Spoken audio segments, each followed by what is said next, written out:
हरिवंश पुराण हरिनाम कीर्तन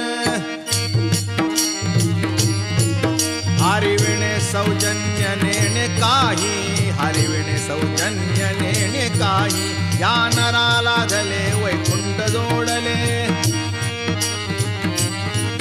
सकळ घडले तीर्थाटन सकळ घडले तीर्थाटन मनोमार्ग गेला तो तेथे मुकला हरिपाठी स्थिरावला तोची धन्य हरिपाठी स्थिरावला तोची धन्य ज्ञानदेवा गोडी हरिनामाची जोडी ज्ञानदेवा गोडी हरिनामाची जोडी रामकृष्णावडी सर्व काळ रामकृष्णावडी सर्व